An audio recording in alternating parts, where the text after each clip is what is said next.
for young teachers and novice researchers. I sincerely thank my former postgraduate student, Dr.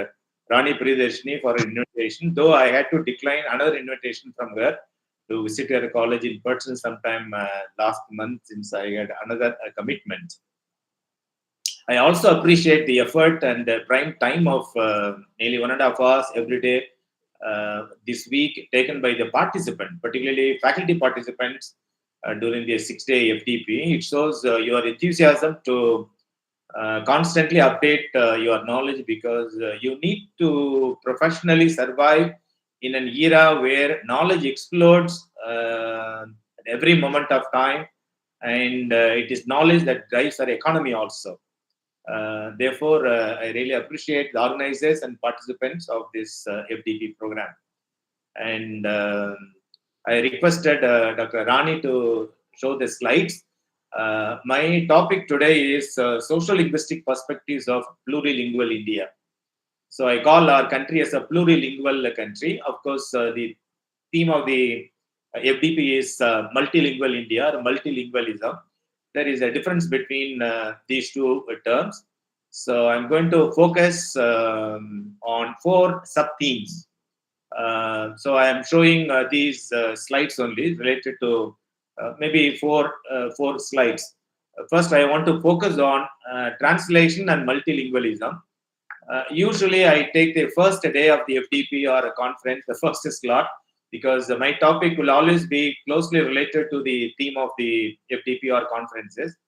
And this time it didn't happen because my friend Manu preferred, they gave the first preference. Anyway, in a way, I'm lucky because I learned from some of the participants yesterday that college authorities or organizers took about a half an hour for doing formalities, and therefore Manu held the floor till 9 o'clock or something like that. Then I learned from some of the participants.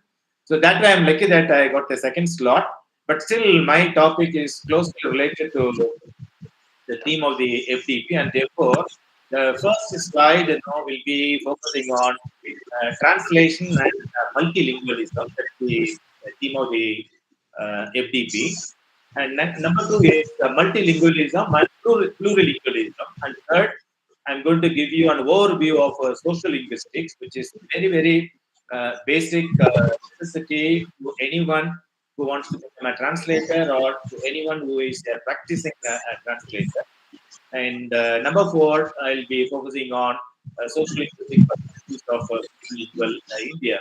And that way, I'm not going to show anything today except these 4 slides that outline my talk.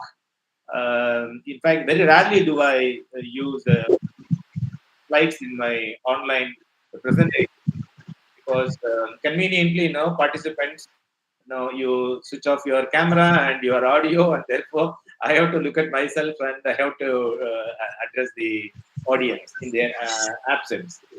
Friends, FDP is a serious academic exercise. Knowing that reality, I think that participants have joined. I'm really happy, and then I congratulate them on joining this FDP. Very meaningful. Will be very useful to you throughout your professional life. Sometimes after your retirement from service also. And therefore, I request you to lend your ears and mind while you are listening to me. I know that you can also do some of your household chores while listening to this online presentation while you are listening to my talk. If possible, if there is a provision and if it is a possibility, you can take down some of the notes if you need. Of course, I hope organizers can also share their recorded speech with the participants at the end of the FDP. So the first thing that I would like to, before I start the first slide on translation and multilingualism, you must know the difference between translation and interpretation.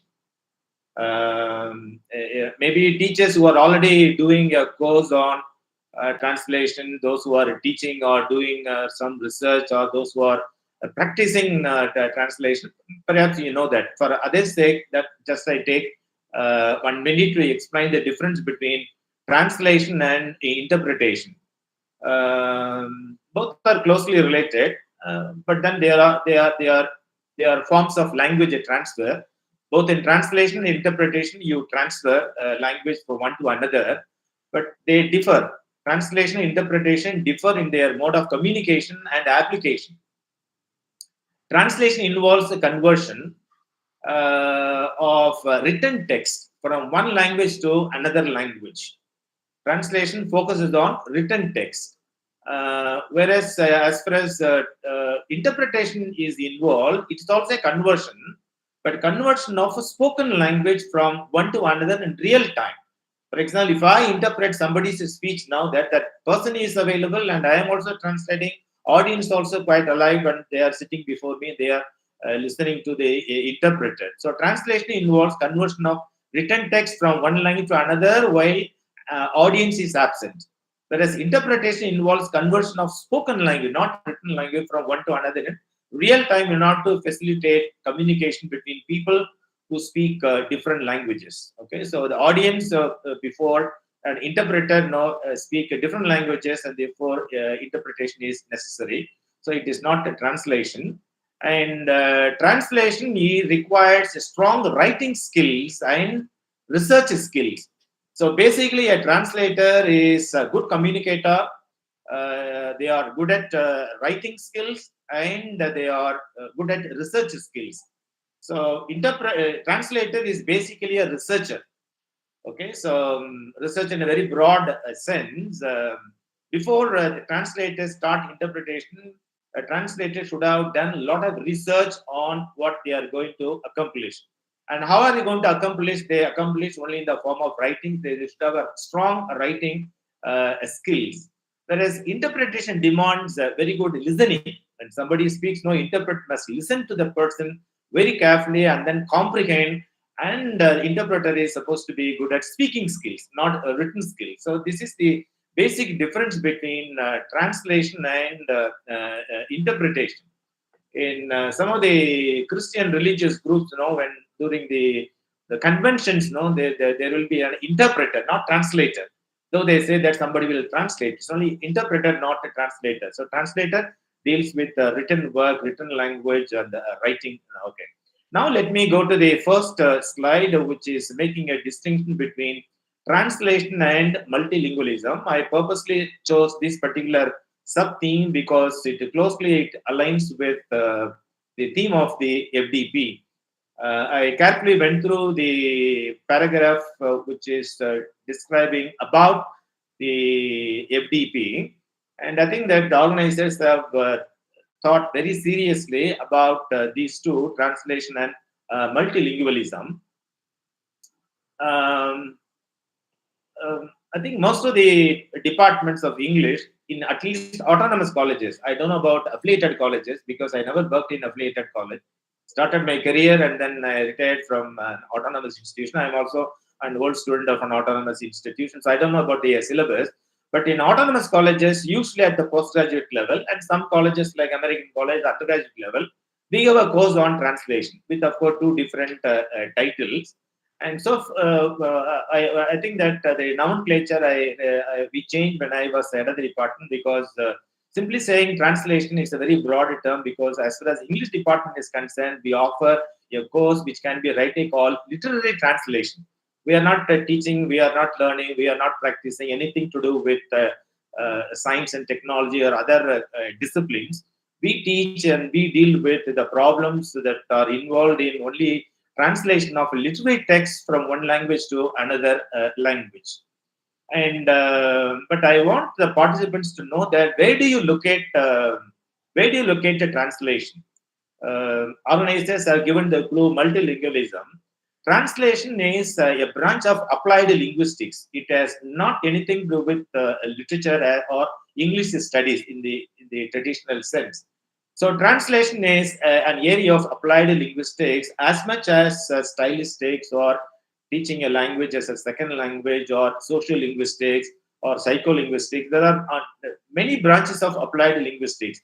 You call it applied linguistics because you apply your knowledge of language to sister disciplines like teaching or translation or stylistics or psychology or sociology. You are applying the knowledge of a language. So it's called applied linguistics. So translation is a part of applied linguistics, and applied linguistics is a complementary area of what is called theoretical linguistics. So one cannot be an applied linguistic without strong foundation in theoretical linguistics. So if somebody calls himself herself a translator, he is an applied linguist. Okay, this is something scientific. Applied linguistics is something scientific. So precision is required. It's not like a creative writing. Translation is not a creative writing, though creativity is also involved over there. So multilingualism is also part of applied linguistics. So the theme of the conference is, broadly speaking, is something related. Of the FDP is broadly related to applied linguistics, because they have chosen two different applied linguistic branches. So translation and multilingualism, or somehow they are interconnected. Otherwise, organizers would not have brought violently, to use T.S. Eliot's term, these two terms. No? So there is no violence involved in bringing these two terms, because they represent two different streams of epistemology. They are closely interconnected because both navigate and mediate between languages, cultures, and communication. So whether you talk about translation or multilingualism, it involves languages, they involve cultures, they also involve different modes of communication. When I say that translation, multilingualism are interconnected, I see interconnection in at least 6 different ways. In 6 different ways, these two phenomena are interconnected. Rani, next slide, please. Number one, multilingualism is a precondition for translation. Okay, so if you want to be a translator, if you want to read a translated piece, the understanding is that multilingualism is prerequisite for translation. If you are not multilingual, you are not qualified to be a translator. And as much as those who are reading translated works also know, if they are multilingual, now I think that they can understand the text. Otherwise, they have to simply blindly believe what the translator has done. But at the same time, now it is not possible for the readers of translation as consumers to have known the what is called source language, SL. If they know the source language, then there is no need for translation at all. So my first point is that the connection between multilingualism and translation is that multilingualism is necessary precondition for a translation. Translation inherently requires a knowledge of at least 2 languages. Okay, so multilingual for the time being, you understand multilingualism. One who practices multilingualism is called a multilingual, and multilingual is one who has at least knowledge of at least 2 languages. So what we call in translation parlance SL and TL, source language and target language. And multilingual individuals often have the cognitive flexibility. That's one of the greatness of multilingual individuals. Rather than monolingual individuals, people who know only one language, they do not have that cognitive mental flexibility as much as multilinguals have. And they should also cultural knowledge. Multilinguals, they have cultural cognitive flexibility and cultural knowledge that is necessary to engage in translation effectively. So that way, multilingual lingualism and translation are related. For example, a person who is fluent in English, Hindi, and Tamil can translate either a literary or a technical text among these languages, making multilingual competence essential. Okay, so that way I see that it is a precondition for a translation. Conversely, number 2, translation is an expression of multilingualism. If you have done some translation, if you are a translator, it is a manifestation of the fact that you are a multilingual. You are participating in multilingualism. Okay, so translation is a practical manifestation of multilingualism, because it reflects how stories, how ideas, or how knowledge move across different boundaries. Okay, multilingual societies often rely on translation to facilitate communication and understanding between speakers of different languages. India is a multilingual country, huge multilingual country. is a socio-linguistic giant, to quote Ferguson, one of the tall applied social linguists. He says in 1970s that India is a huge socio-linguistic lab. India is the country which other countries cannot comprehend because it is the country where maximum number of languages are used or spoken. So ours is a multilingual society, and ours is a union of multilingual states, because within each state there are number of languages spoken by people.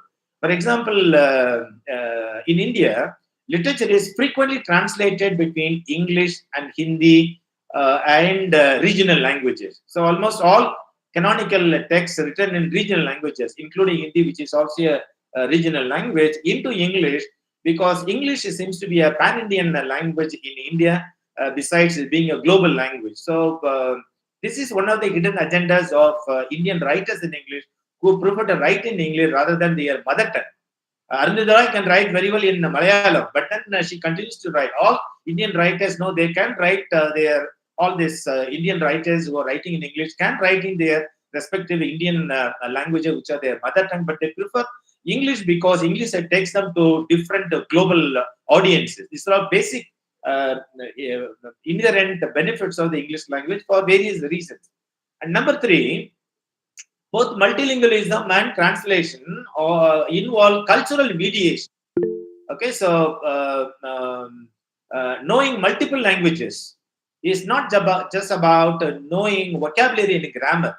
So though I say that multilingualism and translation, they're all different parts of applied linguistics, to be a translator, to get involved in translation process, knowing many languages is not knowing a lot of vocabulary or grammar, because it includes understanding cultural nuances. You may be good at a particular language. I may be good at Tamil and English, but I am not qualified to be a translator unless otherwise. Now I have a good understanding of perfect understanding of cultural nuances, idioms, and the context also. So it is not simply translating word to word from one language into another language, because it involves cultural mediation. Translators have to navigate their cultural layer, just as multilingual speakers adjust their language use in different cultural contexts. Okay, just because I know English, I cannot have conversation with English knowing people in other parts of the world, because I know their culture. Very often I share this insight with participants in several conferences and workshops. In 2023, I spent a month in Scotland and England, but it's very, very difficult for me to converse with. I know English. I was English professor, but I could not converse with the people, local people over there, because their cultures is entirely different. Besides the accent problem, where to crack a joke, how to take it, what is their sense of humor, where do they employ that? So all those things, go into the effective communication in a multilingual context. Same thing with translation also. For example, translating a proverb from, say, French to English requires not just literal translation, but conveying, underlying the cultural meaning. So one ought to be good at the cultures that are involved in translation. That's number three. And number four, both cultural multilingualism and very large extent translation, they have their own cognitive linguistic benefits. If you are a translator, you have to be multilingual. So as a multilingual, you have a lot of cognitive and linguistic benefits. For example, multilingualism enhances meta-linguistic awareness. One of the confirmed research findings of social linguistics is that multilingual brain is multi-competent. If somebody knows many languages, that someone is cognitively superior compared to monolingual person. That way, all Indians are superior to anyone who knows only one language. It is always good for our children to be exposed to different languages, because if children know many languages, they have these huge cognitive and linguistic benefits. You will understand this point when I go to the third slide. So the multilingualism enhances meta-linguistic awareness. meaning ability to think about language itself. When we communicate, when we translate, now we don't think about the language.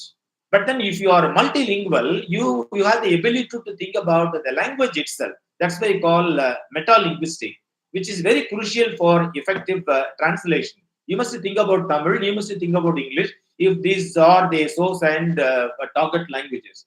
Multilinguals are also better receiving, recognizing a semantic equivalent. They know that what is near equivalent for a particular word, for a particular concept, because translation is not simply finding equivalent words, but equivalent concepts, lexical gaps, syntactic differences between language, unless we are meta-linguistically aware of these languages that are involved, we won't be able to involve ourselves as effective translator. Syntactic differences, how sentences operate in Tamil or English or French, so which are all central challenges in translation. And the fifth point, as far as multilingualism and translation or kind of how they are interrelated, is translation promotes multilingualism. Translation promotes multilingualism. So both are mutually. That's why I told you at the beginning that they are mutually enriching each other. They are interconnected. Translation reinforces multilingualism.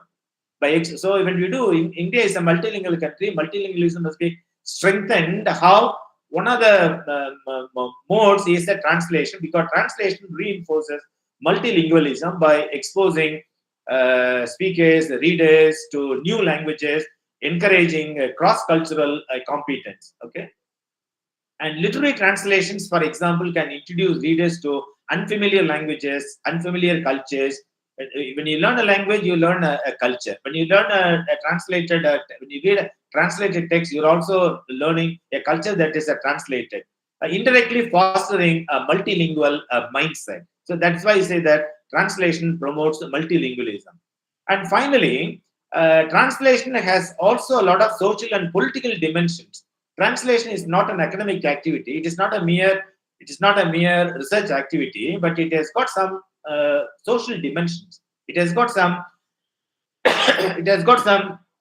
political dimensions also.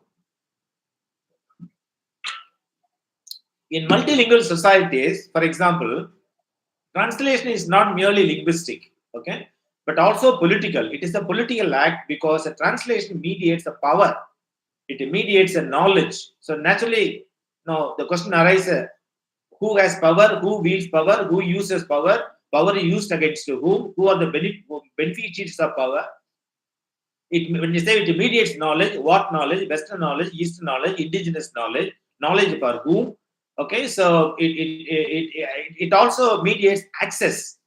Translation is involved in providing access also across a different language community. So when you translate a text from Tamil into Malayalam, other speech communities are excluded. When you translate one text from Tamil to, say, Hindi, you are aiming at only Hindi audience, not other linguistic audiences. So in India, by and large, tribal languages are excluded because we are not focusing on, because we are not translating their literature into in large way as we do it in the case of a scheduled language. So that's why I say that translation has got a lot of political dimensions. And policy around translation in multilingual nations, like say European Union or India or Canada, reflect how language diversity is also managed and negotiated. When you translate a text from one language to another language, why that particular language? That involves a lot of politics. So, for instance, in short, as far as the first slide is concerned, the slide is on the interconnectedness between multilingualism and translation is this. Multilingualism provides a skill and cognitive flexibility required for a translation. So, a translator has to be a practical term, has to be a multilingual, because multilingualism provides skill and cognitive flexibility that is required for translation. While translation is a practical activity, because a translation is a manifestation of multilingualism that embodies and extends multilingualism. So both are mutually reinforcing, they enrich each other, they enrich linguistic, cultural, and cognitive understanding. Now moving on to my second slide, which is making a distinction between multilingualism and plurilingualism, because my topic is I call plurilingual India, because plurilingualism is much more effective than multilingualism in my view. So I want to focus on just 4 points. I think that you see it on the slide. First one is when we talk about when we use the word multilingualism and plurilingualism, we have to have conceptual clarification. So that is the first point. So you might be wondering what is the difference between multilingualism and plurilingualism. You can guess because the prefix multi and pluri.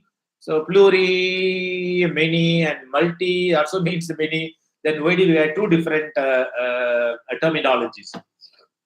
Friends, multilingualism refers to coexistence of multiple languages in society, in an environment. It has nothing to do with the individual, unless otherwise somebody chooses to become a multilingual. Multilingualism is a social phenomenon. Many languages exist side by side in a particular environment, in particular society. It emphasizes the presence of several languages without necessarily focusing on individual competence in all of them. For example, India is a multilingual country. What way we say it's a multilingual country? Because there is a presence of many languages like Hindi, English, Tamil, Bengali, Malayalam, Odisha. They all exist side by side in society. It does not mean that all people use all these languages. So multilingualism does not refer to individuals. It refers to multilingual refers to society. It's a social phenomenon. Okay, people may know some of these languages, but not all of these languages. Okay, many people in Tamil Nadu they know Tamil, and many people they know next only to Tamil they claim to know English. Educated people, because when they go to school, colleges, they learn it one more language. We call it English as an additional language or as a second language. Okay, so otherwise the Tamil people do not know practically. No, they do not know any other language. But we are living in multilingual. We are living in multilingual state. We are living in multilingual India, because when you say multilingualism, it refers to the societal phenomenon. A place, a state, a country, a culture, an environment where many languages are used by different people, but not all people are using all languages. On the other hand, plurilingualism refers to an individual ability to use and navigate multiple languages. In that way, it emphasizes the development of linguistic competence, flexible communication strategies across languages within a single person. So, plurilingual India means that in India, Indians are capable of using, they have the ability to use more than one language. That is the understanding of plurilingualism. When you say India is a plurilingual country, majority of the Indians are capable of using more than one language. They are functional bilinguals. At least they know two languages. It's not that India is a country where many languages are used. True, India is a country where many languages are used, but not Indians are using many languages. Okay, only individuals are using different languages, or maybe one or two. But the point is that many languages are spoken in India, or in a particular state, or in Thoothukudi, or in Madurai. For example, if you get a Madurai is a place they are familiar with, here you have people speaking Saurashtra. One particular constituency is decided by people speaking that particular language. Then you have another segment called Telugu speaking people. They may belong to different caste and communities, but they are using Tamil, English, Telugu as their mother tongue. Then you have Hindi speaking people, and you have a sizable number of people who are speaking Urdu. So, but not all people in Madurai are speaking Saurashtra. Only Saurashtra people they speak Saurashtra. In addition to that, they will be learning other languages. So, plurilingualism refers to individuals' ability. For example, a person can switch between English, French, Spanish, if they know these three languages, depending on the context, and they exhibit their plurilingualism. So, this is what I want to know. Multilingualism is a societal phenomenon. Plurilingualism is an individual accomplishment. They take effort and accomplish. Okay. Now we move on to the next point under theme, the connection between multilingualism and plurilingualism. The context. In terms of context, multilingualism is a macro level phenomenon. It's a surface level phenomenon. It describes societies, it describes countries, it describes institutions with multiple languages. For example, European Union is multilingual in the sense that they are using 24 official languages. But doesn't mean that all member countries they know all 24 languages. It is an institution which uses 24 languages, that's all. Okay. Now coming to India. India has identified 22 official languages, 22 scheduled languages, 22 languages that have been included in 8th schedule, so we call scheduled languages. It doesn't mean that all educated Indians in India across the stage they're all using 22 languages. It's a societal phenomenon, as I said. It's a macro level phenomenon. On the other hand, pluralism is a micro level phenomenon. It describes how a single person navigates, how a single person mixes, how a single person switches between languages from one to another language. For example, a bilingual teacher teaching in French and English, it's mixing both languages because he knows both languages. And one of the resource person to whom we are going to listen to tomorrow, day after tomorrow, I don't know, Professor Ilango, he is good at both Tamil literature and English literature. So effortlessly, he'll be switching from Tamil literature to English literature and then back and forth because he knows both languages and both cultures, both literatures also. Okay, so that's why he says that the plurilingualism is a micro level phenomenon, differs from language to language. Professor Ilango knows Tamil literature, English literature. Professor Ilango knows Tamil language, English language. John Sear knows Tamil language, but I don't know much Tamil literature. So I refrain myself from using Tamil literature in classes because I know my limitations. Okay, so plurilingualism is a micro level phenomenon, whereas multilingualism is a macro level phenomenon. And number 3, there is an interaction between languages. Okay.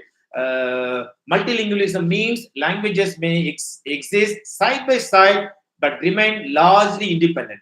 Telugu, Saurashtra, Tamil, Hindi, Kannada, Urdu, they all exist side by side in the city of Madurai, but by and large they are independent. Okay, so people might borrow words here and there, they will be using their languages, but they are all independent languages, but they are all coexisting. Okay, but there is a lot of interaction. Supposing you are living on a street or in a place in a city where majority of people are using Telugu. In the course of time, you will pick up a few Telugu words, and then you will be using in your Tamil discourse. Okay, so there is interaction between languages in a multilingual society, but all languages they remain intact, largely independent. Whereas a plurilingualism means languages are not independent; they are interdependent. That point you must keep it in your mind. In multilingualism, different languages are independent. In plurilingualism, languages are interdependent. In multilingualism, in the multilingual society, languages are independent in society. As far as plurilingual society is concerned, languages are interdependent, not in society, but the individual's mind. The language is there in the mind of the user. The person draws from all known languages to communicate effectively. A plurilingual person does not know when and where they will be employing words and concepts from borrowing from other languages. In 21st century now, there is a method of teaching English called translanguaging. People who are plurilingual, people who know many languages, all those languages accommodated in their brain, and when they communicate, when they write, they do not know when and where they will be using these different languages. Okay, so they will be mixing all those languages together because all these languages are in a fluid form, not in the traditional canonical classical sense of bilingualism. Plurilingualism is there are no language boundaries in the mind of a plurilingual person. And number 4, I said I give you only 4 points in this slide. Educational perspective. As educators in higher education institutions, we are all basic educators, whether you are multilingual person, whether you are translator, whether you are consumer of translation or producer of translation. Basically, we are teachers, we are educators. So multilingual education that NEP 2020 is advocating often addresses the societal need to accommodate many languages. That's why not only NEP 2020, even the first Education Commission of 1949-50 advocated 3-language formula. There are many languages available in society. Many languages exist side by side in Indian society. So why can't Indian children learn minimum of 3 languages? Why can't 3 languages be institutionalized in their curriculum? This is the argument of the scholars for the past 75 years, though we are divided politically, particularly as far as our state is concerned. So plurilingual education emphasizes developing flexible, adaptive language skills in individuals. Some of the old generation of English teachers now they advocate only English language only classrooms or English medium classroom. They will talk only in English. They will not switch out to any other language. The language of students. All students know Tamil in your classroom. Many of them do not know English. You don't know English. You keep on teaching in English. It doesn't reach the audience. If you make use of the language that the audience know, nothing wrong. So we are talking about bilingual education. NEP 2020 is one of the strengths of NEP 2020 is bilingual textbook. India has not experimented, though we say 2-language formula in Tamil Nadu. Tamil Nadu government for the past 75 years has not research, has not spent any of its resources on preparing bilingual text. On left page you have a science textbook, on left page you have Einstein theory in English, on right side you have in Tamil. Students read both versions, they can have cognitive ability improved. Instead of forcing student, I always say that Hindi is not imposed on all of us. English is imposed on all of us. Students who don't pass English now in part 2, they are not qualified for the degree. So English is a language is being imposed on students. High time that now we thought about bilingual textbook, then bilingual methods of teaching. So this plurilingual education promotes cross-cultural competence. For example, the Council of Europe promotes plurilingualism as a goal. If I am right, CEFR now says that plurilingual individuals can use their languages for a range of purposes. If you know many languages, no, I've been traveling outside Tamil Nadu frequently for conferences. I am at the mercy of those people who know. When you go up north, even if you go to Hyderabad, no, when you go to even Kerala, no, that people it's very common that people are using a Hindi, and you don't know their local languages for transaction of the bazaar. You have to depend on someone who knows only English. So if you know other languages, no, you can have a wider range of purposes, and you can mediate meaning across language. That's one of the statements of the Council of Europe. So, friends, to put in simple terms, multilingualism means languages in society, while plurilingualism is languages in the individual. Now, let me move on to the third slide, which is a bit heavy. Rani, please move on to the third slide. An overview of social linguistics. Here, I load your mind with lots of concepts from social linguistics, because some colleges, they have this topic as part of ELT, and many, they do not have. So, literature curriculum ought to have some space for applied linguistics and social linguistics and so on. So it has got a lot of potentials for a translation. So I thought that I could spend a little time over informing the uninformed the nuances of social linguistics, because social linguistics is involved in the act of translation. You can't be a translator, as I told you, simply knowing the language without knowing the society, the societal characteristics, their culture. You can't do translation. Okay, so please lend me ears to be attentive during this particular slide. Number 1, language is a social phenomenon.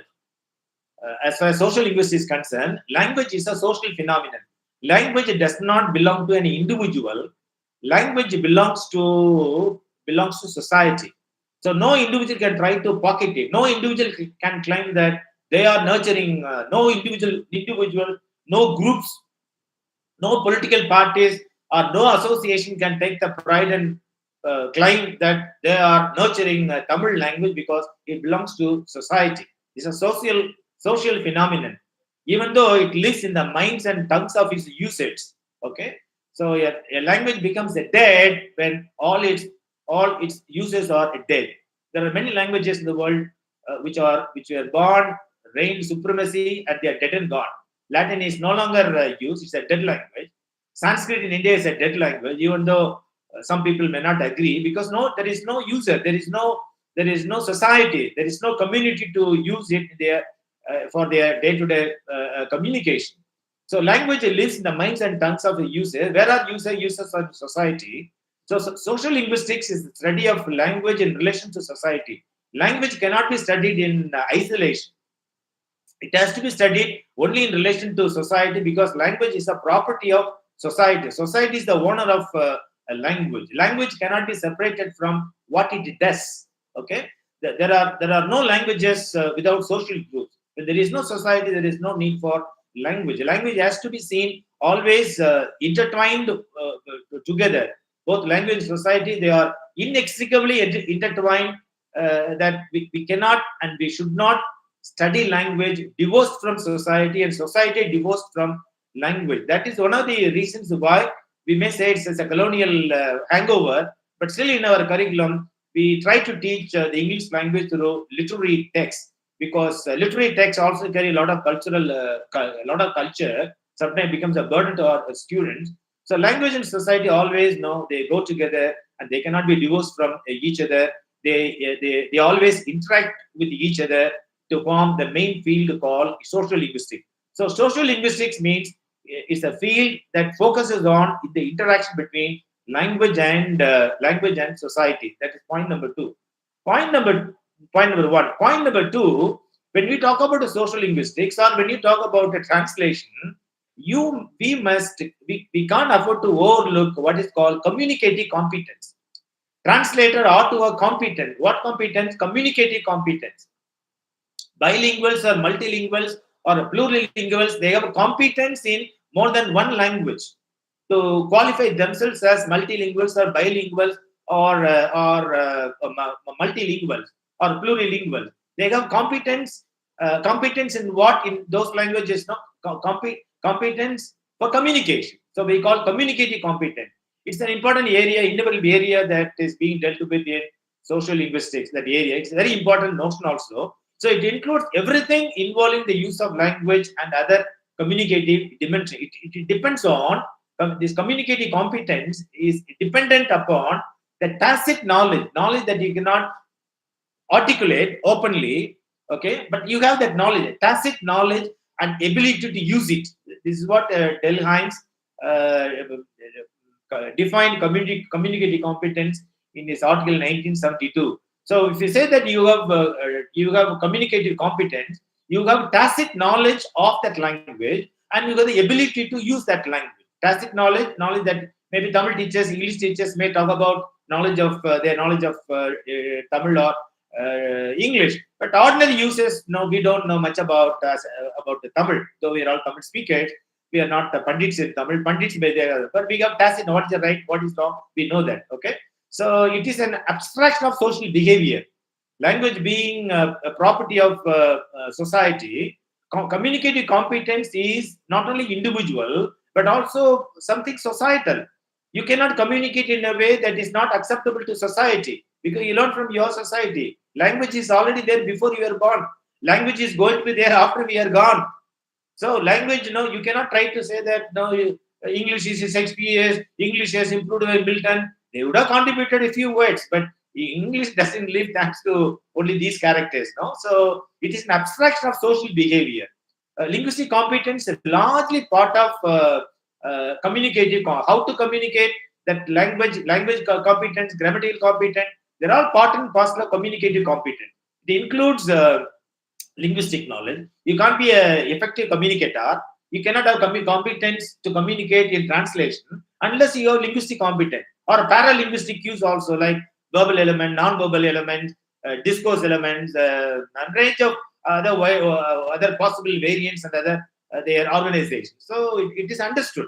If you have communicative competent, understood you got linguistic competent. Number two, you also got interactive skills, norms of transaction, norms of interaction, norms for interpretation, strategies for using desired goals, or understanding appropriateness. Okay, so all those things are also understood to be possessed by the translator or anyone who claims communicative competence in a particular language. Also, cultural knowledge like social structure, values, attitudes, cognitive scheme, the cultural transmission processes, when to say, when to keep quiet, how to argue, something like that. Taking turns during your conversation. All those things, become part and parcel of what is called communicative competence. Number three, very important area which social linguistics deals with and very, very essential for translation activities is variations in language. Because language is not a monolithic entity. When you say Tamil, Tamil is not something monolithic entity. It's not something. It's something abstract. Tamil that I speak, Tamil that I write is not the same as someone else writes or speaks in another district, in another area. There are a number of variations in language. When translator translate a text, they have to take into the consideration that the text has not written in Tamil. Any text that anybody who speaks Tamil, anybody who speaks English, or anybody who writes in Tamil, a writer, they do so in only one particular variety. They cannot write in abstract language. It's only for convenience we call it a language by name Tamil. But I speak one part of Tamil. As long as I am brought up and I live in Madurai, I cannot, but I speak only Madurai Tamil. Madurai dialect, we call it a dialect, Vatara Valaki. So I think Shakespeare says variety is the spice of life. So language is part of this spiciness. Not all people in a speech community, Tamil is a speech community. Not all people in Tamil speech community speak or write in the same manner. It differs from region to region, area to area, district to district.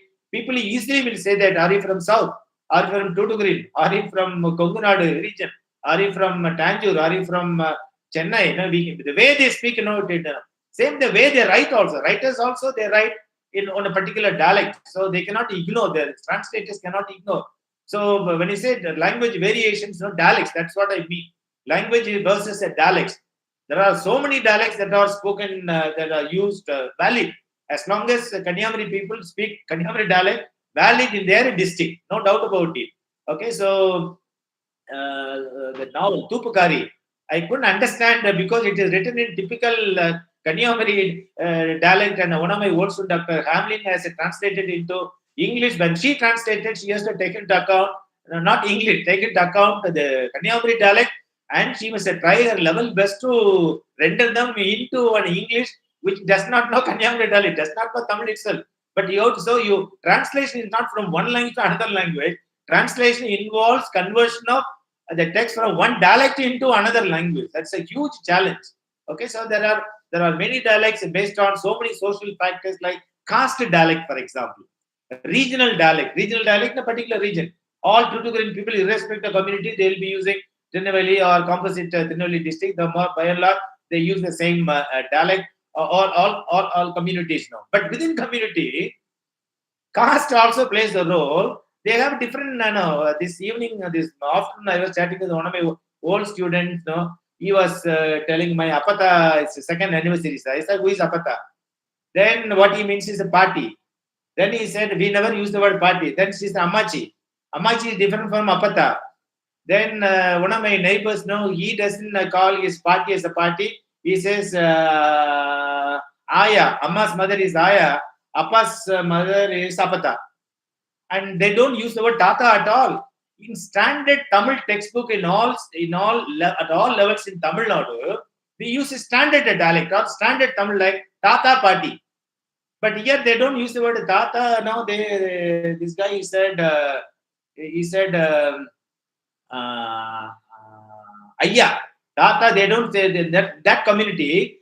Ayya, the person whom I was chatting this afternoon, then invariably he exhibited his community, though he was my student 5 years. I thought he belonged to one particular community in the south, but he said it's different because he said, in my community we are using. Then Tata's Appa, Party's Appa, then he said Puti and Putan, something like that. So these are the terms. No, when you translate in English, you simply say grandpa and grandma, but you are missing the essence of the social caste, that flavor, no, that you convey through your dialect. In some communities, they call achi. Not all communities, no. So when you go from one community to another community within the same very endearing terms, you go to Ranad, that area, they do say Vanga Thambi, they say Appu Nalla Irukingla. Appu is a term that is used in a very endearing way. So there are different or the common term that is used is a socialite, social dialect, a socialite. Okay, and Brahmins they have different types of and each individual also has got their own way of communicating. I don't see Rani. Rani is in another room. Supposing I know, but she is talking from my room. I can guess that must be Rani because that is how Rani speaks. So we call it idiolect. The individual idiosyncratic way of using particular language called idiolect. Okay, regional dialect, social like. And when you come to discipline, knowledge, you say register. You call it register.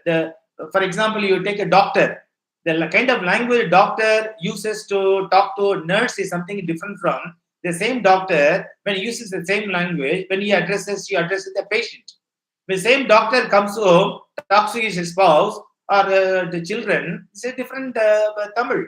So in profession, you have different way of using that language. It differs from discipline to discipline. Legal register, scientific register, literary register, journalist register, and so on. And then you have what you call diglossia. Di means two. Diglossia. Same language is used for different purposes. As I told you, Tata Party, high variety. That is fixed, that is codified, that is given in dictionary, that is given in textbook, that is encouraged by the educational institution. It's called high variety. We call Sendamil. Then you have low variety. The low variety is daily use. For example, Angal, Pengal. Do we use it in our daily life? Maybe when you travel on city buses or buses, you say Angal, Pengal, gents, women only, something like that. Whereas in Tamil, in low variety, diglossia, low variety, amblinga, pomblinga, we don't use the high variety terms. It's called diglossia, which means different dialects within a language exist side by side, as much as different languages which exist side by side for different purposes. Okay, that is number 3. Number 4, language in contact. Indian languages and English are not biologically related. There is no biology behind the English and Indian languages. They are not children of the same parent. In biological systems, they are contact languages for political and geographical reasons. Some trade reasons. English came in contact with the Indian language. We call contact languages.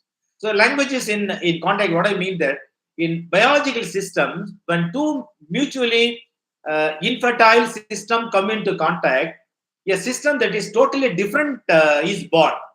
In such cases, a divergent and evolutionary change takes place.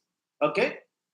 In the case of language systems, on the other hand, I would say there are changes leading to convergence, then leading to divergence also. When two languages are in contact with each other, we call that process as bilingualism. Tamil and English, they coexist in India, in Tamil Nadu, creating a new linguistic phenomenon called bilingualism at the language level. At the cultural level, we have biculturalism or acculturation. So in all our literature classes, we are making our students not only bilingual, but also bicultural. Because language, culture comes automatically as a part of the package. Okay. If there are more, we can refer to multilingualism and multiculturalism. Okay. At the same time, friends, we should remember that language is an integral part of enculturation. First, language is part of culture and they cannot be separated, I told you. Number 2, language is a medium through which users explore and manipulate socio-cultural environment. So it is a part of enculturation. Okay. So language context. And number 5, bilingualism and multilingualism. I'm using another new term. We have so far used multilingualism and plurilingualism. Now I'm going to use another term called bilingualism. The prefix bi and tells you that you can guess that two. So it refers to what is bilingualism. Bilingualism refers to the learning of two languages. Number 2, proficiency in two languages. Number 3, or using two or more languages. So bilingualism has got 3 shades of meaning: learning of two languages, or having proficiency in two languages, or using two languages. As I told you, it is an individual accomplishment. So bilingualism is closely related to plurilingualism. You can call a bilingual or a plurilingual. When you call somebody a bilingual, you understand he knows, she uses two languages. When you call somebody plurilingual, we don't know whether how many languages that person uses. So we say plurilingual. Okay. And when you say bilingualism, it not only characterizes individual accomplishment, may characterize the whole group also. For example, Tamil society is a bilingual society because Tamil Nadu government's policy is such. Whereas multilingualism, I told you that it is a presence of many languages. So these are the 3 dimensions in my definition of bilingualism. I refer to 3. Number 1, learning. Number 2, having proficiency in. Number 3, using. So based on that, I have given you in my slide. Number 1, the 3 dimension. Number 1, learning L2. Learning second language means, bilingualism means learning second language. All our students in our classes, or whether part English class or general or your major classes, our students are bilinguals in the sense that they are learning English. Okay. Number 2, some of them are claim, which means they are becoming bilinguals. They want to become bilinguals. Number 2, some students in your classes may be already having proficiency in L2. What is L2? Second language. What is L2 now in our context? English. So some of the students would have acquired good knowledge of English in their schools. So in our classes, some of the students are having proficiency in English in addition to their mother tongue. So they have proficiency. They are also bilinguals. And number 3, tiny minority in your class, they will be already functioning as bilinguals. There is a difference between having proficiency and functioning. Having proficiency means knowing. Knowing a language is different from using it. I may say I know Hindi, but I won't be able to write. Many people in Kanyakumari district know, they say they know Malayalam. But many of them, they do not know how to read and write, but they know how to speak and listen to. But they are also bilinguals. But they belong to the second category. They have proficiency in Tamil, Malayalam, and English. Some of them may be reading and writing also. They are functioning as bilinguals. So these are the 3 categories. Basically, when you have a bilingual audience, vast majority of them want to become bilingual, that are a student. They are in the process of learning a second language. So some Indian children start learning English along with L1. But many learn English when they are sent to school. And L2 is learned for a variety of reasons also. Number 2, being bilingual. Here you have to focus a little more on being bilingual. When somebody says, I'm a bilingual, when your students say that they are bilinguals, or when you say you are bilingual, including me, you belong to one of these categories. Rani, next slides, please. Ma. There are, among the bilingual, there are many categories. You decide which category do your students belong, which category I belong or you belong. Okay. Number 1, subordinate bilingual. Students know some of them will be, or many of them will be subordinate bilinguals. They say they claim they know English, but they are subordinate bilingual, meaning they translate an item in L1 to an equivalent to L2. They think in Tamil, then they try to find equivalent in English. That's why they'll take a lot of time when you ask them to write or speak. Many bilingual, though they claim that they know English, they are taking a lot of time to translate. They translate from L1 to L2. Such bilinguals are subordinate bilinguals. Number 2 is coordinate bilinguals. Coordinate bilinguals are those who begin to think in L2. They operate with the two different semantic bases, but they are not translating from L1 to L2. They know L1, they know L2, so straight away they start to think in L2. Those are coordinate bilinguals. They are better than subordinate bilinguals. Number 3, compound bilingual. This is ideal group. They operate with a fused single semantic base. They do not know, they cannot express when and where they think in Tamil and English. Alternatively, they will be using both the languages. So finally, if someone is a plurilingual or bilingual, they must aim at becoming compound bilinguals. There are some bilinguals, number 4, they are called dominant bilingual, which means if I know Tamil and Hindi, Tamil and English, I know if you say that I am better at Tamil than English, I'm not so good at English as much as Tamil, then I am dominant in one language. So it's called dominant bilinguals. Whereas if I am good at both the languages, I am equally good at Tamil and English, then they are called balanced bilinguals. Next one is complementary bilinguals. Complementary bilinguals know their communication abilities in one language complement those of the other. Supposing I know Tamil and English. When I am talking in Tamil, I am not able to communicate effectively, so I need English. When I am talking in English, I need the help of Tamil to complete the process of my communication. That's called complement. They complement each other. Both the languages complement each other. And next type of bilingual is receptive bilinguals. Receptive bilinguals, they could comprehend two languages, but they speak or write only one. I told somebody say that most people in most Saurashtra speaking in Tamil, in Tamil Nadu, in Madurai particularly, they all speak, but they cannot write. So they are receptive bilinguals. They receive, but they cannot produce. Okay. Then you got what is called simultaneous bilinguals. Simultaneous bilinguals are those who acquire two languages simultaneously below 3 years. So lucky are the ones. Some people, because of socio-economic background, they start learning English from their parents, at home, even before they reach the age of 3. So along with the Tamil, they also learn English. They are simultaneous bilingual. Opposite of simultaneous bilingual or successive bilingual, because they acquire L2, they start learning L2 only after having learned L1. Okay, so I think most of us, we learned English only after having learned Tamil. So we are all successive bilinguals. Then you have what is called subtractive bilinguals.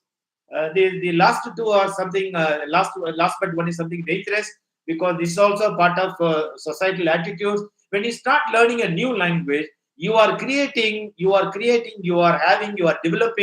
a kind of negative attitude towards your language. When I start learning English, somehow you begin to think English superior to Tamil. Tamil is a backward language. It is not so good as English. Something like that. Some people develop kind of negative attitude, their own language and culture. Such bilinguals are known as subtractive bilinguals. And opposite of subtractive bilinguals is called additive bilinguals. Additive bilinguals, they don't create negative attitude. They add one more language to their linguistic repertoire. So these are all different types of bilinguals, and you have to recognize different types of bilinguals in our classroom context. Okay, and sometimes translators also will belong to one of these categories. So naturally, the quality of their product will also depend upon what kind of bilinguals are they. Okay, so ideally speaking, they should be additive bilinguals. Ideally speaking, they must be a compound bilinguals, or else their translation work will suffer in terms of quality. And the third one, as I told you, functioning bilinguals. No one learns a language without a purpose. So LT may be used for different areas. In Indian context, L2, we can use it in family, neighborhood, education, trade and commerce, government, administration, workplace, religion, exams. There are so many places where you are using a language. Next slide, please, Rani. Now I move on to the sixth point about social linguistics, code mixing and code switching, which are inevitable in a bilingual society, in a multilingual society, or in a plurilingual society. So you can call it India is a multilingual society, or plurilingual society, or bilingual society. Any of India is a place where not one language is used. Languages are all influenced by each other.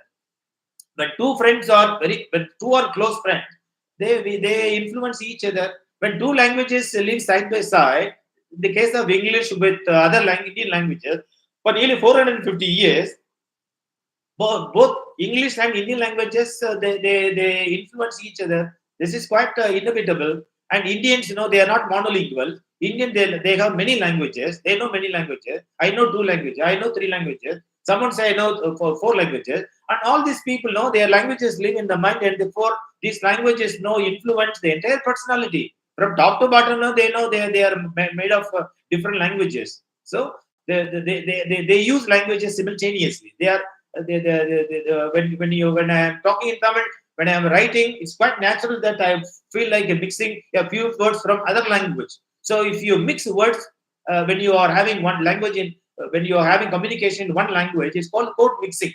Okay, Anitya Desai is the first Indian writer, if I am right. He is the one who started the code mixing, but then apologetically she used to give footnoting for the Hindi word. This is the meaning, because she was not writing for Indians alone, she was writing the global audience. So those people cannot read, learn Hindi and not to read a novel. And subsequently now in 21st century, you got young adult fiction, these young writers like Chetan Bhagat, they're using hundreds of Hindi words, hundreds of their local languages in their fiction, and they are not apologetic anymore. Now, if you want to understand, you have to learn those, you have to use the Google and find out the meaning. So code mixing, we are using generously, we are mixing lots and lots of words in our communication. And we are also code switching, moving from at sentence level from one language to another language. They're all quite common. But somehow the people who are self-styled Tamil Arvalargal, they say that you should, when you speak Tamil, you should not mix. There are some political television channels where they are not allowing mixing and code switching only in Tamil, because it's you're not supposed to be. It is not possible, because we are not living in a monolingual society. We are living in. And the next point is that language maintenance and language loyalty. So when you are a translator, when you are a multilingual, when you are a bilingual, when you are a plurilingual, this problem also arises because of this problem is addressed in social linguistics. Language maintenance and language loyalty. In a bilingual, multilingual situation, one language is used by the dominant group, while other languages are relatively reduced in important currency. In Madurai and Tamil Nadu, dominant language is Tamil. Though it has got several other languages, so we call it multilingual Tamil Nadu.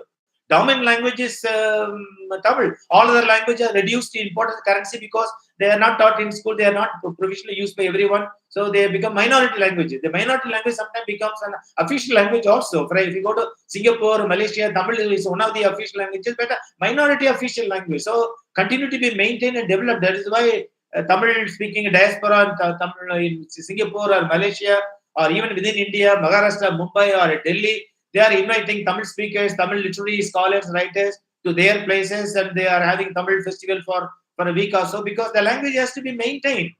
Because in Delhi, Tamil is a minority language. In Mumbai, Tamil is a minority language. And in Singapore and Malaysia, official language is but minority language.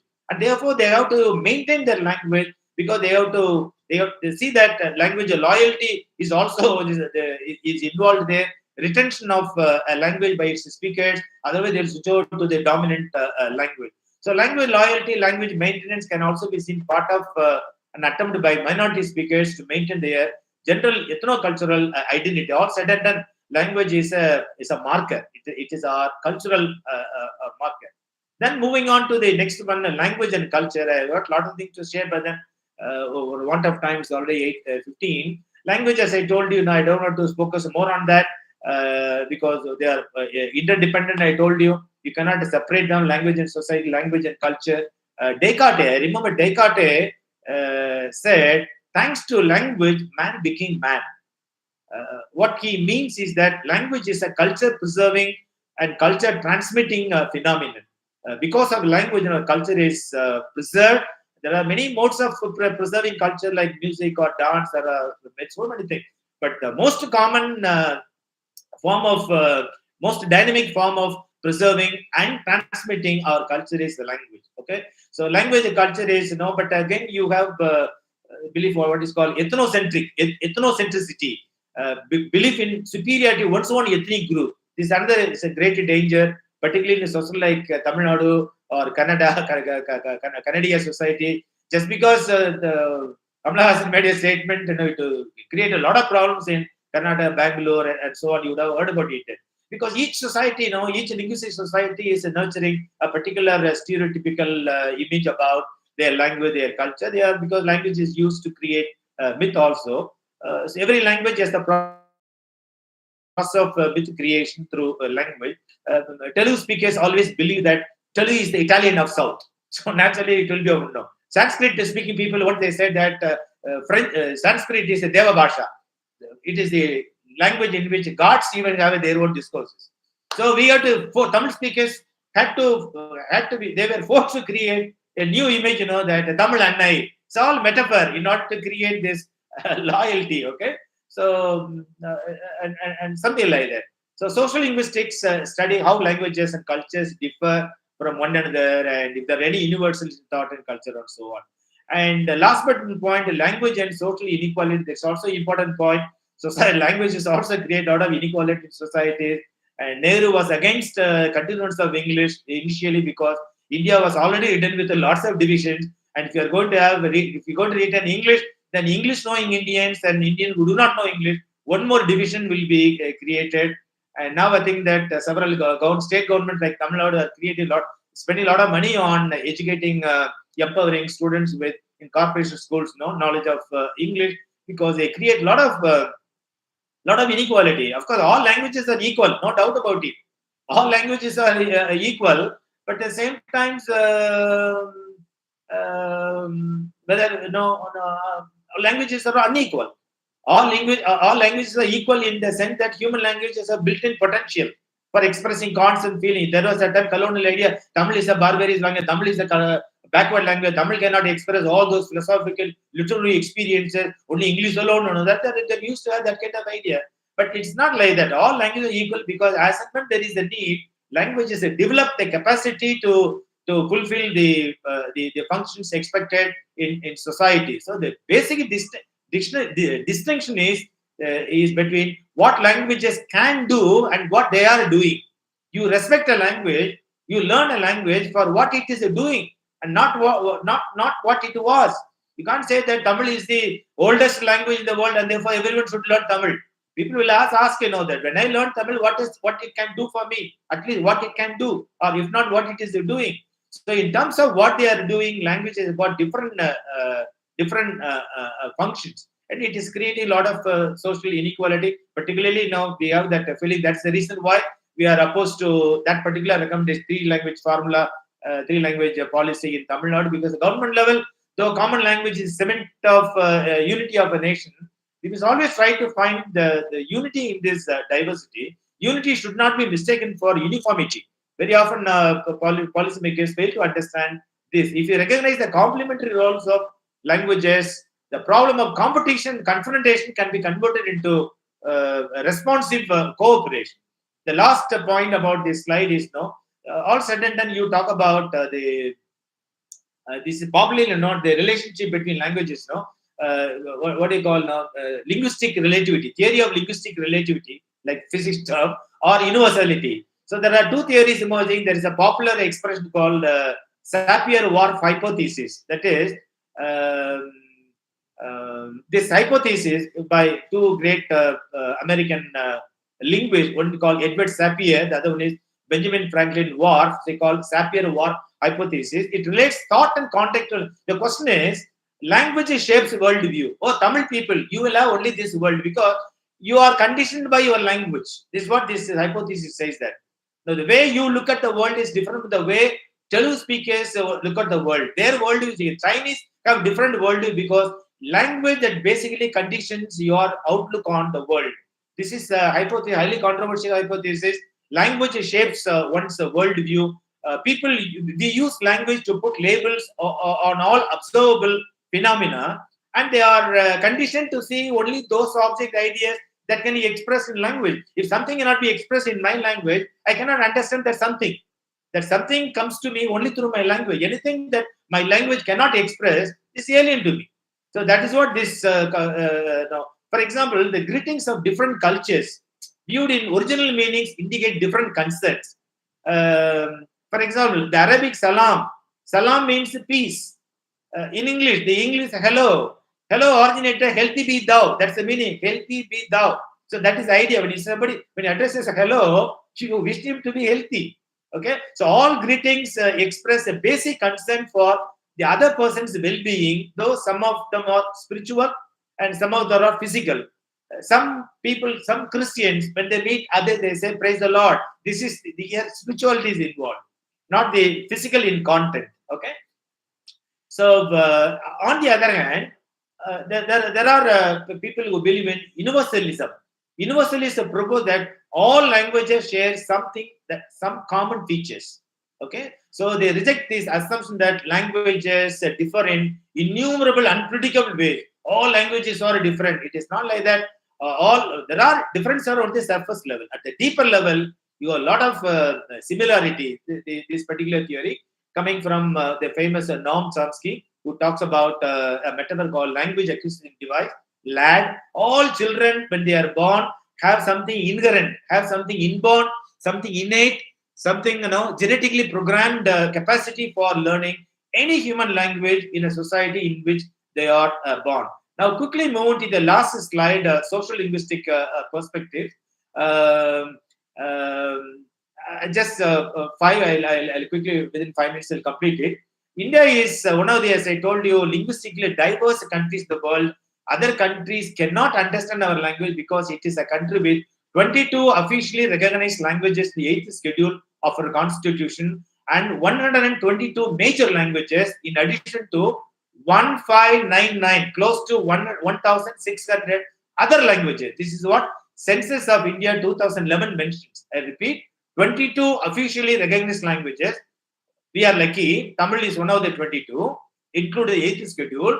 Only when his constitution was written, 15 languages, now 22, 122 major languages, and 1,599 other languages. So plurilingualism here, as I told you, means the individual ability. Each individual, each Indian has got some capacity to use one or two or three. But forget for a time Tamil Nadu. Tamil Nadu is the poorest example. When you move out of Tamil Nadu, you will understand these things better. A student in Bangalore may speak Kannada at home, English at school, Hindi in public spaces, Tamil with the friends. 15 years ago, I went to Mysuru for a wedding. I saw a small kid using about 5 languages. And he said he was learning 6th language in Spanish. So children should be exposed to as many languages as possible without having this political connection. Okay. And as far as social linguistic dimensions are concerned, language in India is not merely a communication tool, a marker of identity. It is not in monolingual countries. For us, language is not only a tool for communication, but also a marker of who am I. That who am I comes from only Tamil, not from English. I may speak many languages, but my inherent identity comes from my language. That my language always influences all other language that I learn.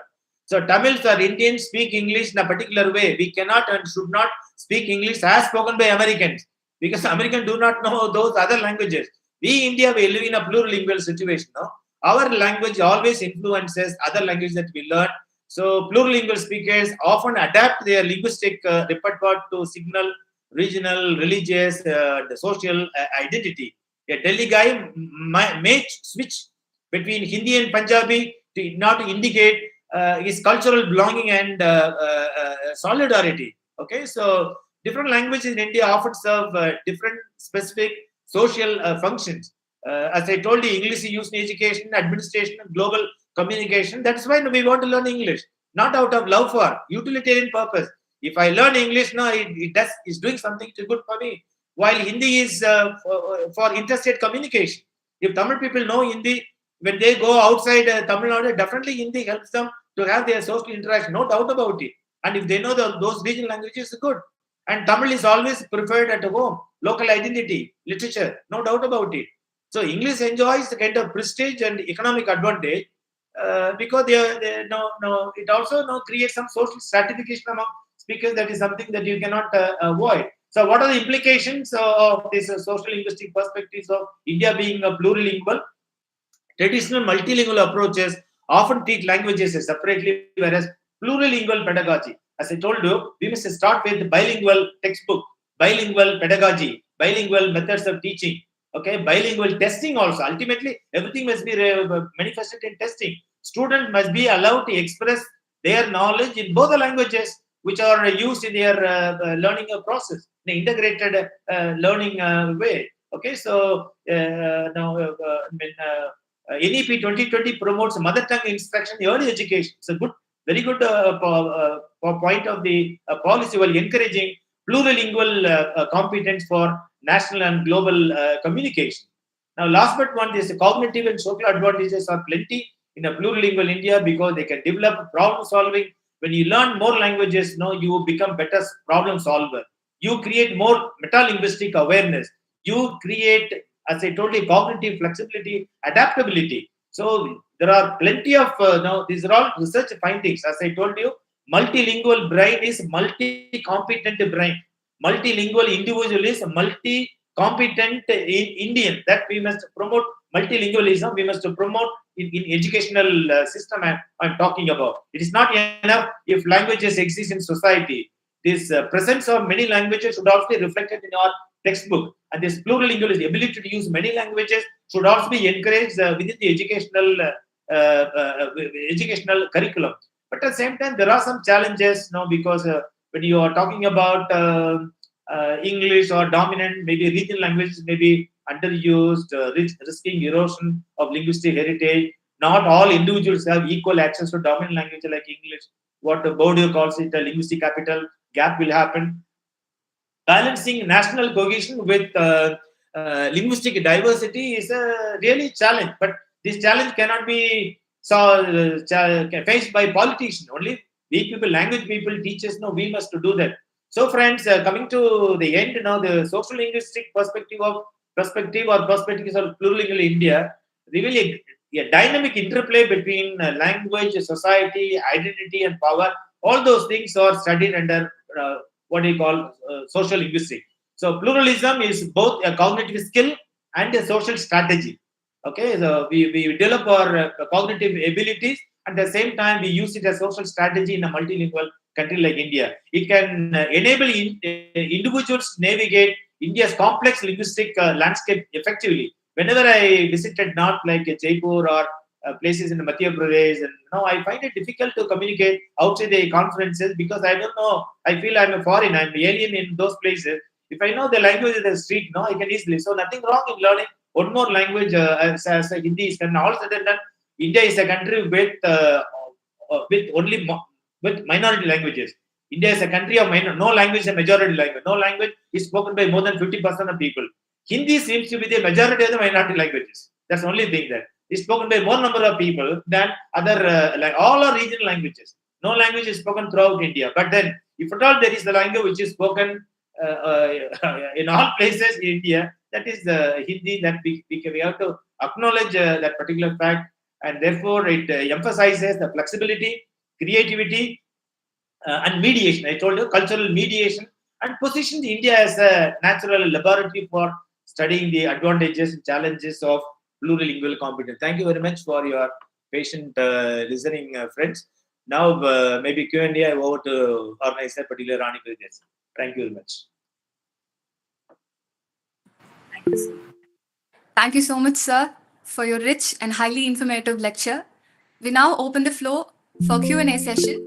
Dear participants, drop in your questions or raise your hand to interact directly. Dear participants, type in your questions in the chat box or raise your hand to interact directly.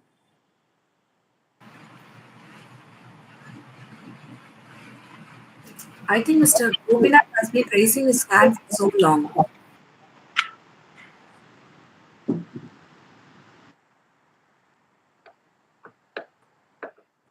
Yes, Gopinath, I am ready.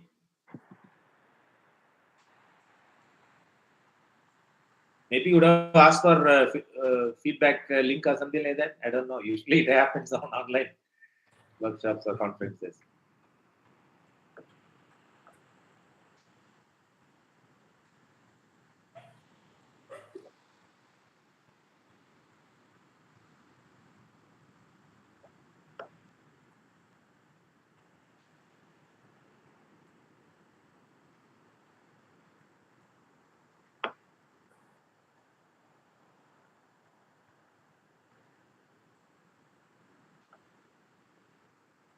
When Raja Rajeshwari has mentioned that the post-colonial scenario where language competence means knowledge and power, that is true. It doesn't mean language and power. It leads to knowledge and power. If that language competent means language and power, then it's a colonial view. Knowledge of language, always competence in any language, that can lead to knowledge and power. If you don't have competent, we'll be missing the best. That's all.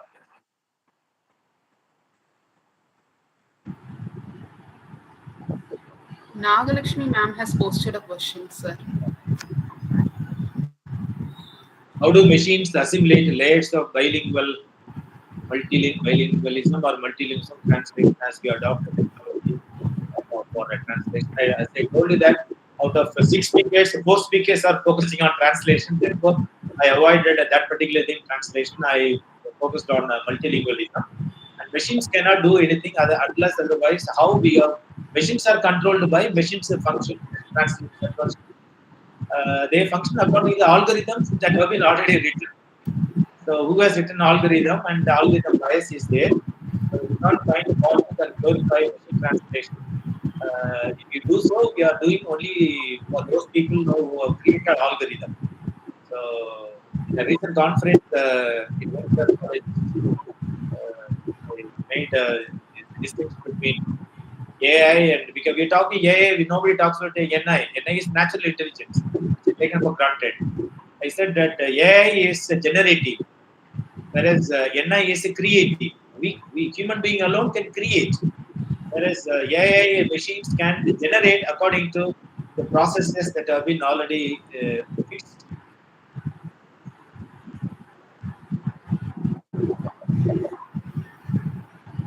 Sir, excuse me. So taking English classes in a bilingual mode for certain things, for explanation, it will be okay.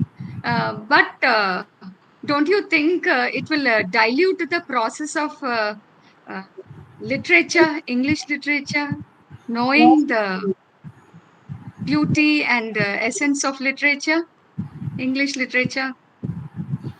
Ma'am, it's a good evening. It's a good question, and I'm not surprised to see this question from you because you belong to one of the two schools. I refer to English only medium, English only method of teaching English. That's one particular method. But when you are making a reference to English literature class, am I right? Yes, sir. Not teaching English to general English classes. In literature classes, the precondition that anyone who doesn't know English is not qualified to sit in literature classroom. Not admit, but we do it. We do it Yes. in our scenario. But it is not possible for such people to learn any meaningful literature from us, from either Dr. Sudha or from John Sager, not from the literary text, because they have no knowledge of the language in which literature has been written. And those experiences cannot be translated into local languages for the sake of those who are deficient in TL, that a target language. That's why, from 1970 onwards, we started this process of conducting bridge courses in English for those new entrants, for all students who are admitted. And once they are qualified, now they are made to qualify. What they are made to feel competent to deal with on their own, then they are allowed to continue their studies. But now I think some colleges now they have streaming also. Many colleges introduced and they have discontinued it for functional, because that also created one more division among students. If you are going to say that you belong to list C, you belong to A, that also created some problems.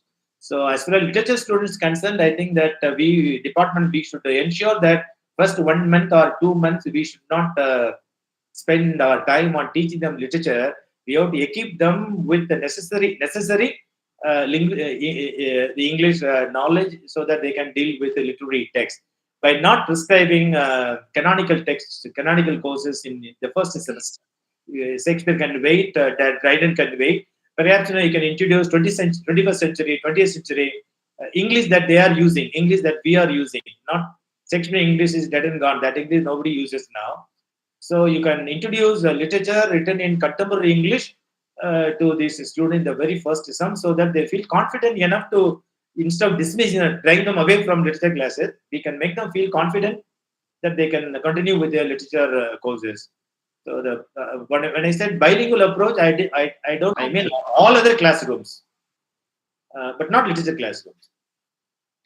But if it is like that, sir, they will stop using the English language, they will switch on to their own mother tongue through which it is being translated. That is one of the reasons why people are Drawback.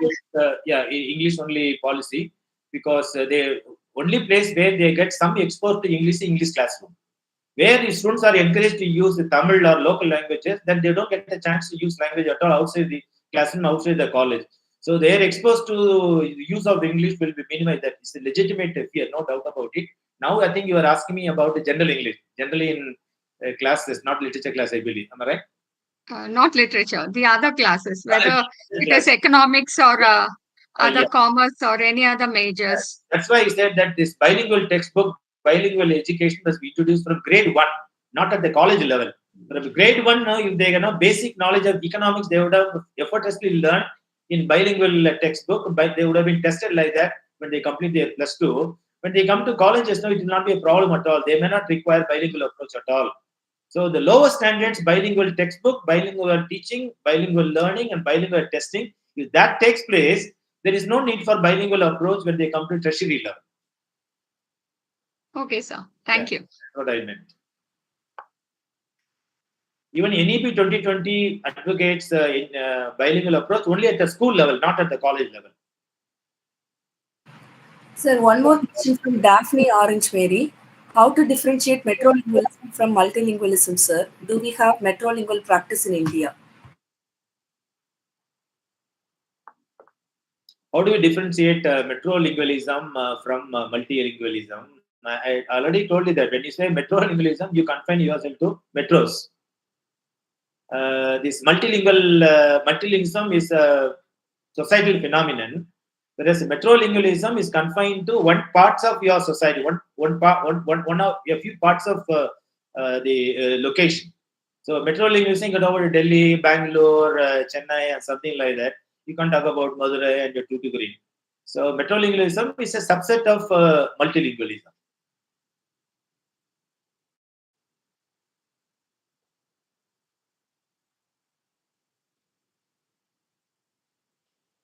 Daphne, are you satisfied? She is my PhD scholar.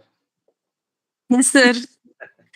Actually, currently I'm teaching a course called Varieties of English, and it is metrolingualism and translingualism is prescribed for us in Unit 5. So I just asked this question for my clarification, sir. I understand. Yes, sir. Thank you, sir.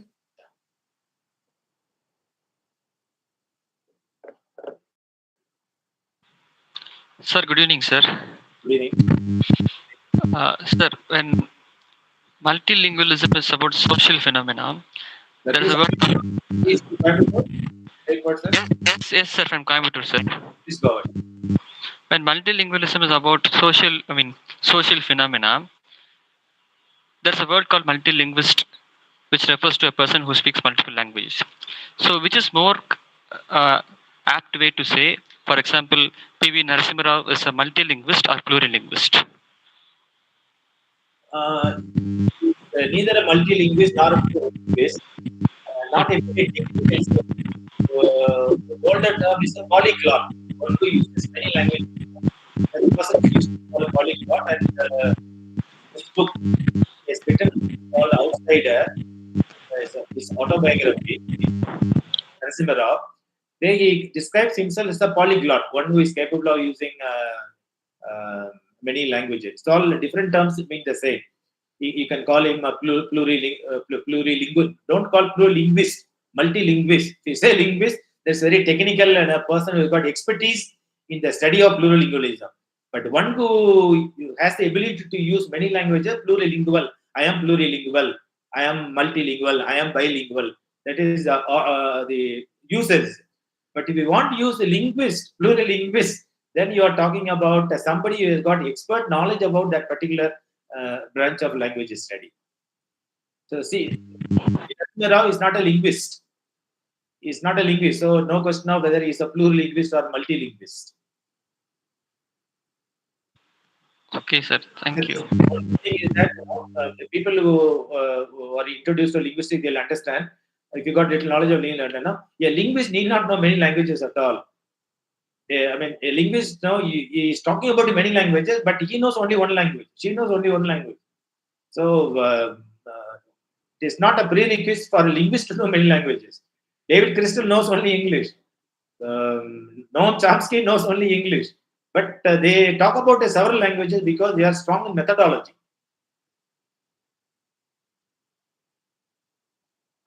This American participate in World Tamil conferences. His name starting with the H. He does not know anything how to communicate in Tamil, but he has written a number of articles on Tamil literature, Tamil language also.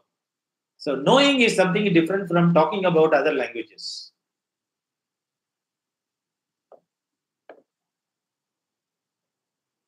Thanks for your clarification, sir.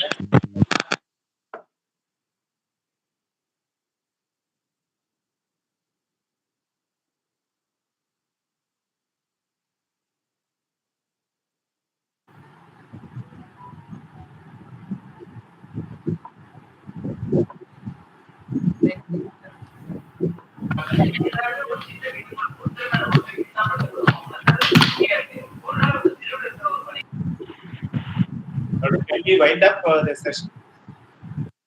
Yes, thank you, sir.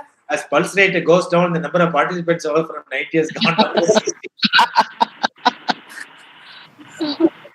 Thank you, sir, for addressing the question session insightfully. To conclude this session, I call upon Dr. S. Ananda Vaishnavi to propose the vote of thanks. Okay, thank you so much. On the second day of this online faculty development program hosted by PG and Research Department of English, V.O.Chidambaram College, I thank God Almighty for showering His blessings upon this enlightening evening. We thank the benevolent management and our respected principals, sir, for encouraging such academic feats. I thank our head, Dr. P.D. Sylvia, for her support throughout the session, and FDP as such. A warm, heartfelt thanks to our resource person for the day, Dr. Jairaj John Shekhar, sir, for a session filled with knowledge, new insights on multilingualism, bilingualism. Sir, your session has been truly inspiring and widened the knowledge because we were able to understand the nuances of so many layers of bilingualism and multilingualism, and of course, socio-linguistic perspectives as well. A heartfelt thanks to all the enthusiastic and interactive participants. As Sir pointed out, till he finished his session, it was like 90 plus odd. As soon as it is, after the question and answer session, the pulse went down. A special thanks to our Dr. Gomadi Nagam, sir, Assistant Professor of Computer Science Department, for his technical support throughout. I thank one and all for your active participation. Thank you. Thank you, ma'am. And with that, we come to the close of today's session. Thank you all for your active participation and enthusiastic presence. We look forward Thank you to so much, meeting sir. So thank you so much, sir. Thank you, sir. Thank you, sir. Sir, thank you very much. Have a pleasant evening, everyone. Thank you. Thank you. Thank you. Thank you, Benedicta. Bye. Bye. Good night. Good night Bye, to you all. Good job, sir.